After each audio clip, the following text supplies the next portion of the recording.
Welcome, welcome. How are we doing, friends? It's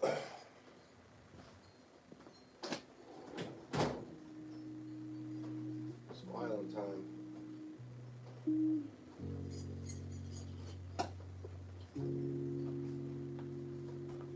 Do the big one first. I just find a corner. My landlord sucks, I don't give a fuck about this apartment. Excuse the language.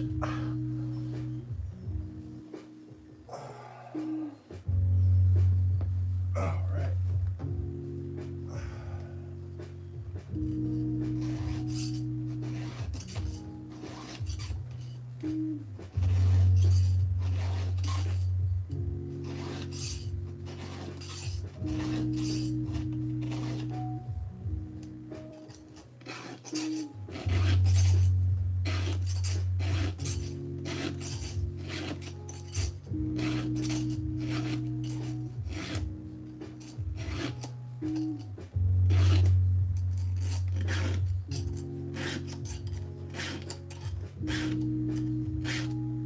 Hope everyone's having a fantastic day today. Staying warm, staying well.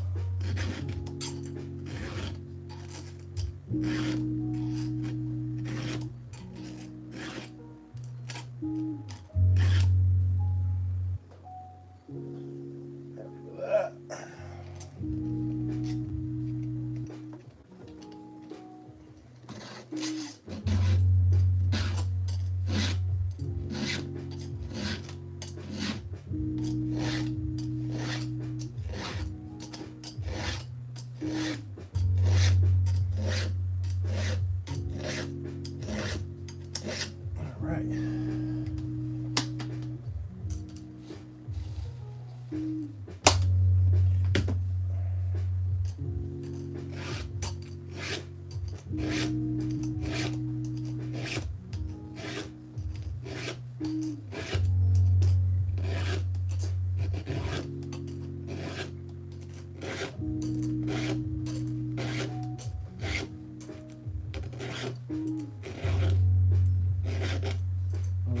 Chips fly off the chain.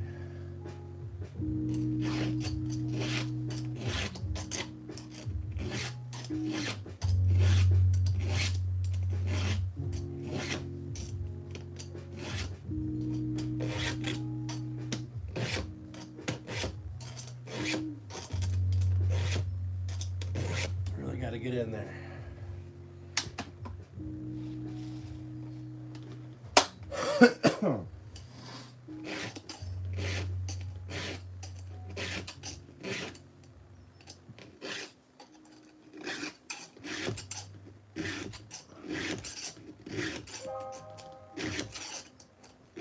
How's everyone doing? Post down in the comments. Let me know how everyone's day's going. I'm just trying to get some chainsaw stuff done before I gotta pick the kids up at school. Oh.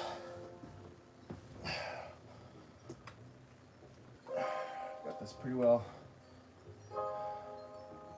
sharpened on both sides.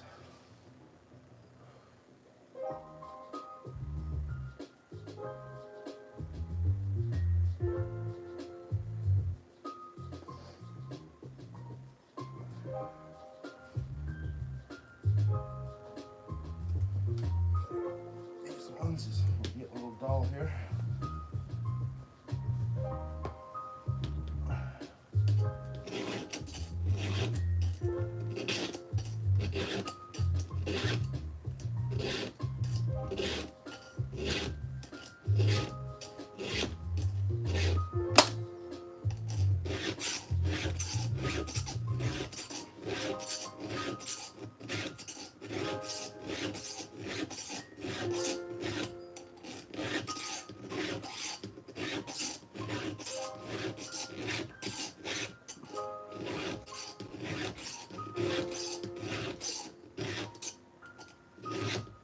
Change the angle. I follow the line on the chain for the first couple strokes, and then I go at a more aggressive angle. So this is the angle that the line recommends you file at. This is close to the angle that I fire at, where I'm kind of filing into the side of my raker almost and giving my raker a small touch. This two-headed nailer, a chain or a nailer, a piece of metal though, because you can see the burr on the top of the chain. Burr right there. Buck and Billy Ray always just get that burr out. You see it fold over.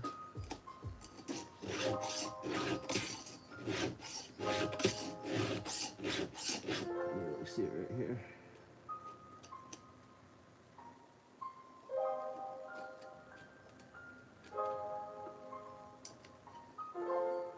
And the top plate.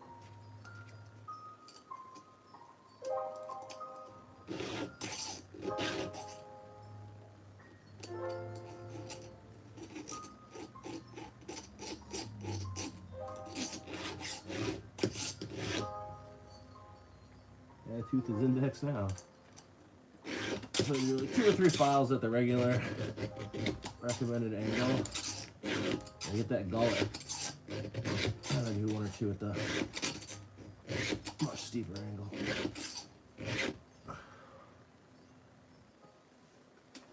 Just seems like it gets sharper.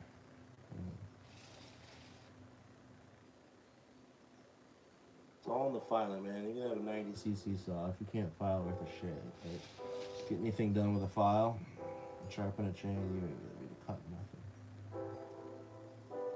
As Buckin says, it is all in the filing. That's true. Touch these few up.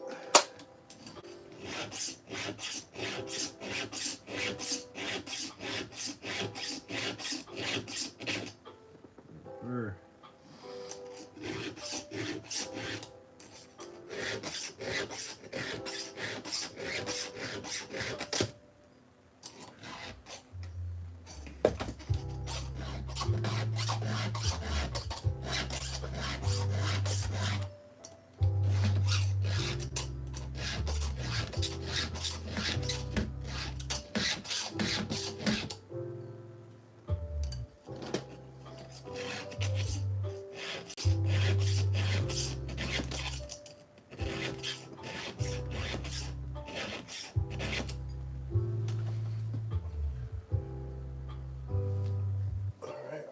Around.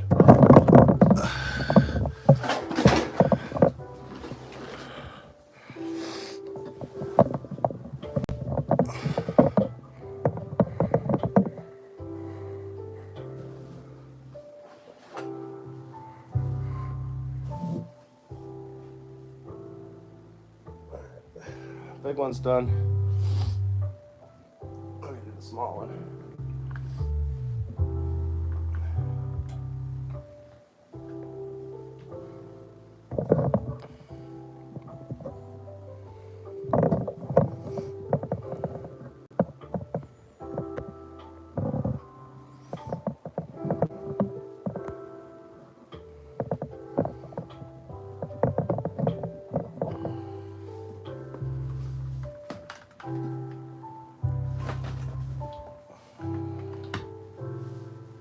Shouldn't have to really touch up the little one too much. Just redid the little one the other day.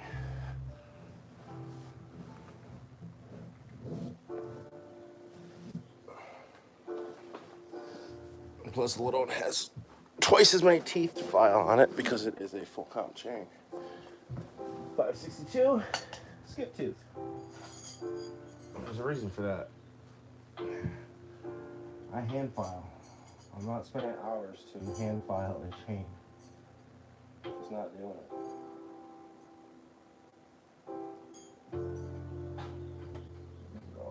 All 3 of these are 3/8, so this is the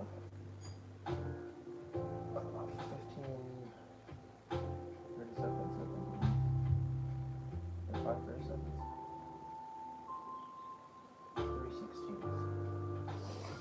That's what they recommend for a 325.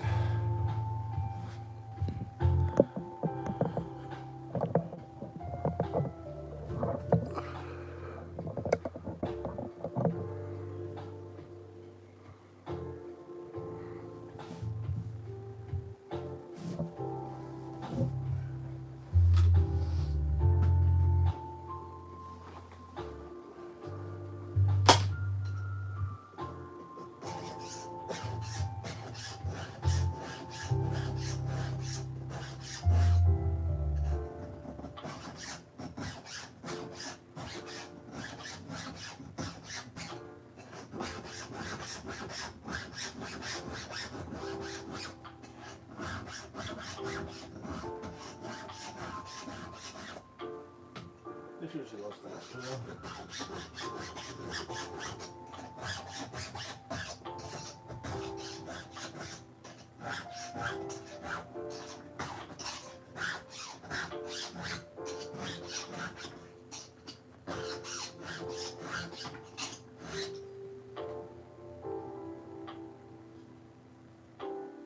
This is the semi-chisel chain too. This isn't even my full comp chain, which I know will cut faster than this, but this can hold up more against rock chips and stuff like that. As I'm looking at this chain, it's all nicked in the front of this tooth here.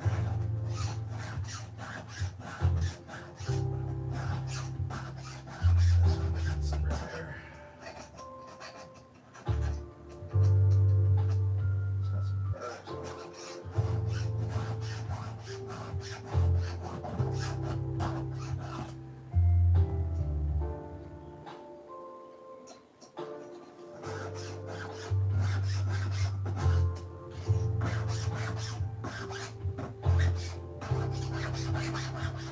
It's really hard to do this without a bench vise, so please don't criticize me for not knowing how to file. I know how to file. It's just really hard to hold this saw down when I'm 6'3" and I have to pretty much lay on the power head to hold the rear of it and put the bar in between our door to actually get a place to file.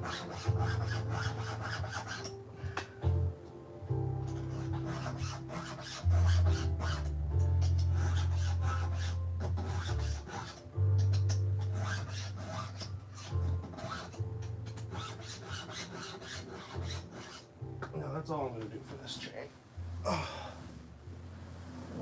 Just because I don't feel like doing more on my back is killing me. And doing 2 saws in one day is not easy with a bad back.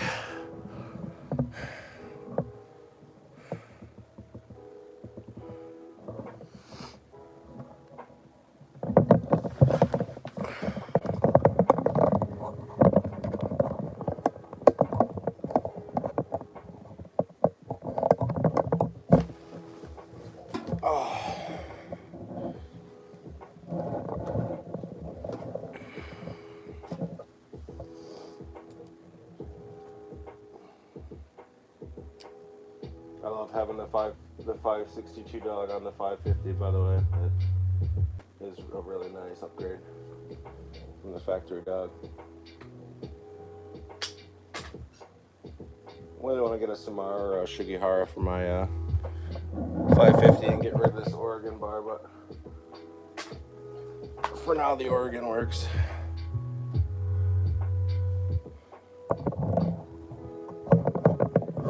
Switch it around here, that way we can. There we go.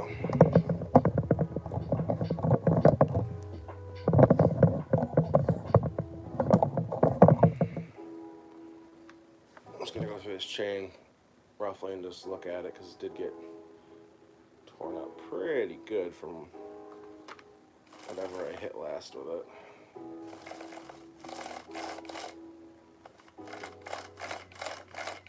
Rocking, everything feels good. That's a good test right there. Pull your chain out, go side to side with it. I know they're not going to say don't spin your L pump backwards, but if you get good, your chain should freely spin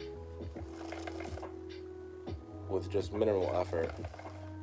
If your chain is not doing that, then you're not cleaning your bar rails, you're not cleaning your saw, your oil's not getting in your groove, because this should be like butter.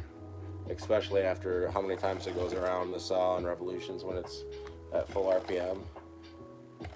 The inside drive teeth, these, should all be very well worn in that groove. And you also want to check for side-to-side chain play, because that tells you your bar is wearing. If this wiggles an excessive amount, then you're going to know your bar is time to be replaced. Also hot spots, like you can see on this bar's had some hot spots right here, starting to turn blue, and there's another area as well. That's because the chain got too hot and it wasn't sharpened and the rakers weren't indexed correctly, and it pretty much just got the bar really warm. It's not ruined, but I mean, these Oregon bars are really thin and flimsy. The tip of this is slightly out of round, but I doubt you'll be able to tell. But I don't know. If it works, don't change it, right?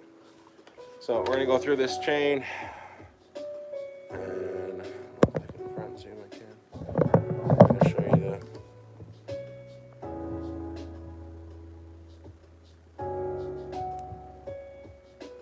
the nice little point.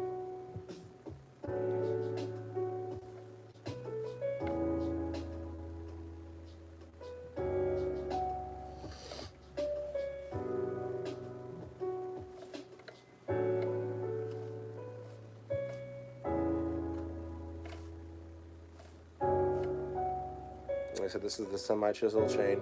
Semi-chisel you can tell clearly because the cutting link right here has a top plate, and this will be your side plate.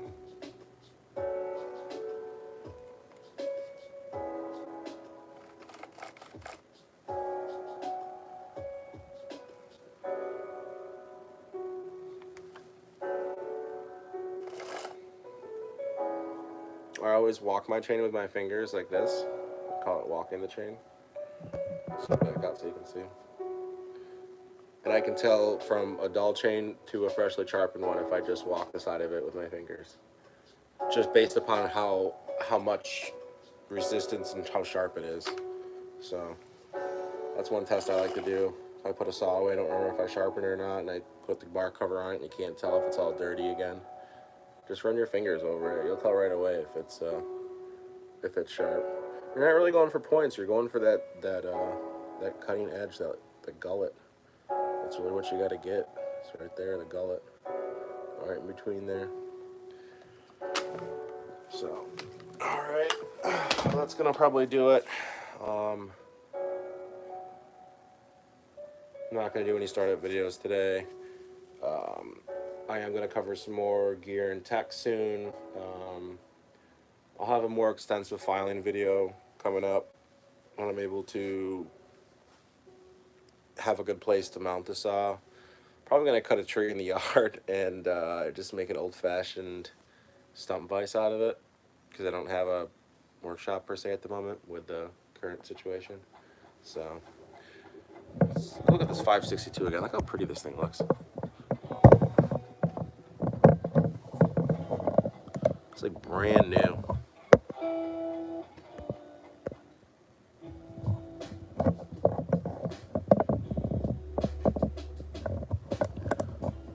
So I can appreciate that both of my saws are pretty much in the condition where you can put it back on the showroom floor probably with a little bit of polish and a new bar, and I doubt anyone would even be the wiser. Take really good care of these saws. This one sits in a case. I have a Husqvarna case for it, hard case. And if you want a trick to keeping that shine, I know people are gonna probably hate on this, but trick to getting plastic shiny that will last for at least a little bit. Pam cooking spray. Spray everything with Pam cooking spray. Let it sit for about 2 or 3 minutes. It'll soak into the plastics, and then you wipe it clean and everything's nice and glossy. That's pretty much how this one looks, as nice as it looks.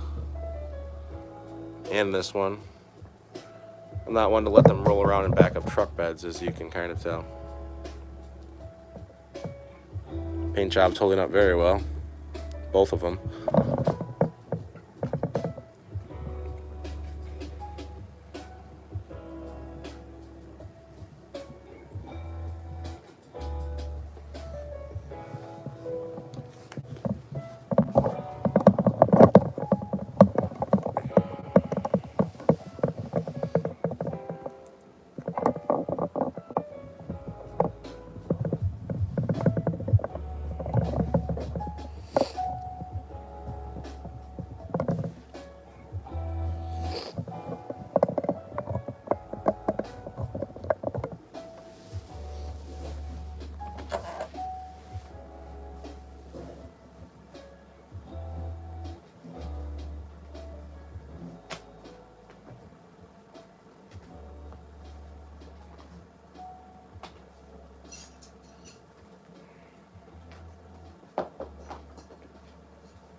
wanted to show everyone my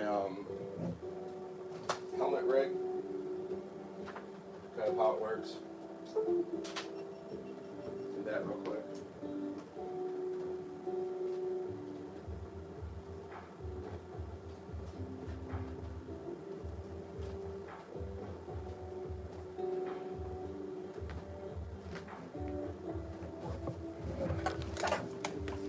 All right, I got it here with me. I'll turn the camera around and show you guys what I use for recording when I'm cutting, primarily.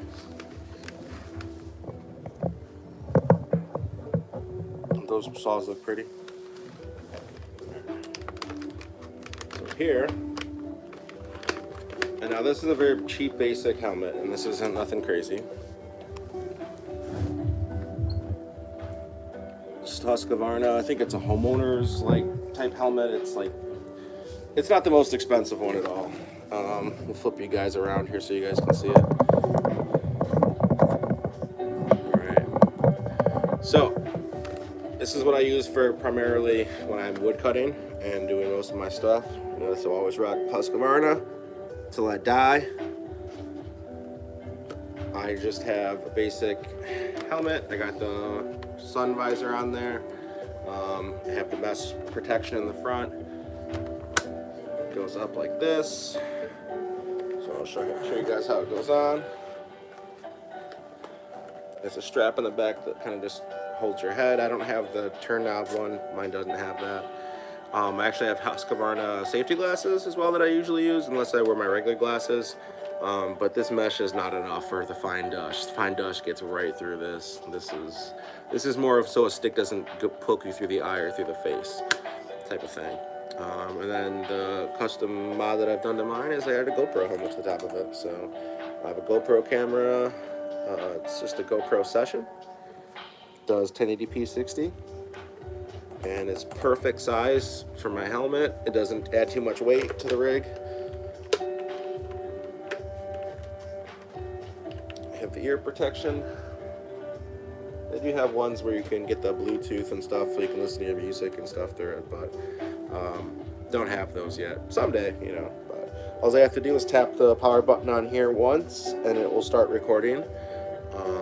You can leave it, let it go, and then when I'm done, just hit the button again and then it's done. It does beep, so I usually take one ear out so I can hear if it's turning on or off, so I know its current status. And then when I'm not using my ears, I just push them up to the back like this. Same thing with the visor. If I'm not using the visor's up. If you're outside doing tree stuff, more than likely you're just going to want to have this on, because if a tree branch falls, it's dead or something, or a gust of wind or a squirrel even moves a branch that's 30 to 100 feet up in a tree, it can go right through your head, man. Girls, we have to kind of come to the conclusion, the realization that our world is not safe, and one where you can just leave your house unlocked, where you can leave your keys unlocked. Unfortunately, it's not that time anymore. People take everything they can get. There are some people who do ask, but some just Now, personally, I believe that's how you were raised. I don't know. I was raised on a farm in the country, so my coming up was different from most others. My girlfriend was also brought up on a farm. I think that's one of the reasons we kind of see eye to eye so much, because we came from working every single day when you were a kid, pretty much. Like, not having any, I didn't have a cell phone until I was 17 years old. My 3-year-old's got a, what is it? He's got a cell phone at dad's. And then when he's here, he has a tablet. And then Logan has a cell phone and a tablet, and he's 10 years old. So I just hope some of these kids today will get back with it and get in the working attitude and want to actually do the work, put the work in, put the time in to make the money.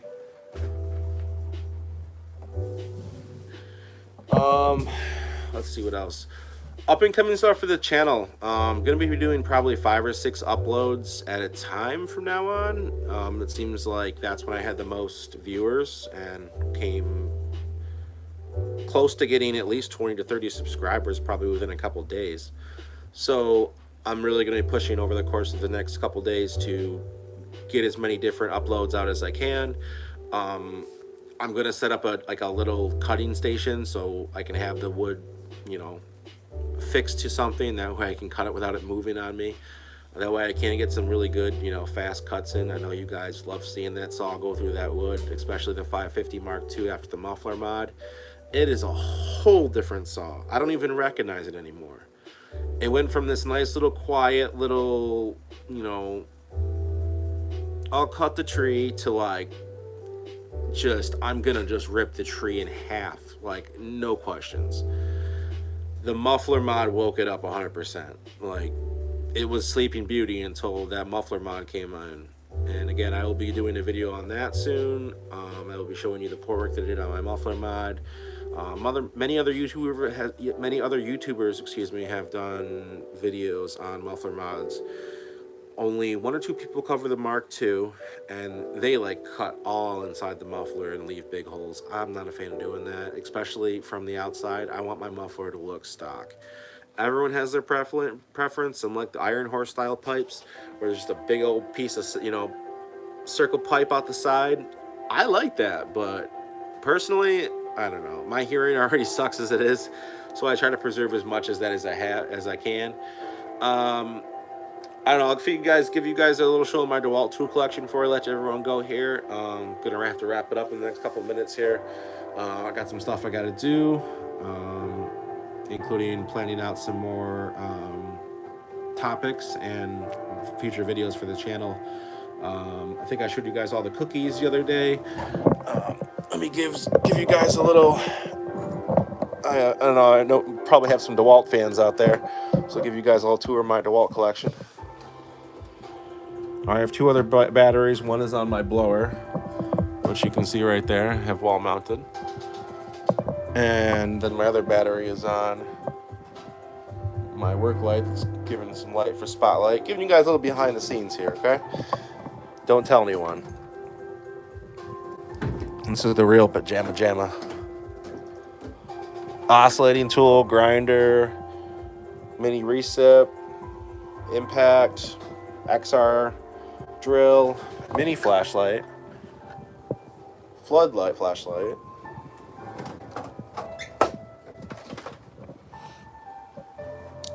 half-inch impact with impact, what you calls. All right, that pretty much wraps it up. Thank you everyone for watching, checking out my channel. Gonna have a bunch more new content coming in soon. The weather's gonna be getting kind of cold where we are, so I'm gonna be trying to get outside and get as much of the outside nice sunny weather in as I can before it starts to get shitty. I will be doing some winter videos, but not nearly in the amount that I will be doing videos currently. So yeah, just wanted to thank everyone again for coming back, watching, subscribing, taking your time to check out the channel. Please, in the comments, throw some comments down. Let me know what you guys want to see. Let me know if you want to see a race versus the 550 versus the 562 XP. We can make that happen. You just got to let me know. I just got to know what you guys want to see. I'll put out content featuring these 5 series saws, but if anyone has any like specific requests or wants me to talk about something, shoot it out there. Be happy to answer it. I'm gonna end it this way. Everyone stay safe. Have a great week. Be kind. And keep an eye on your children, because unattended children, well, you can read it. All right. Much love. Thank you, everyone. Take care. Be safe. Have fun. And as always, Husqvarna.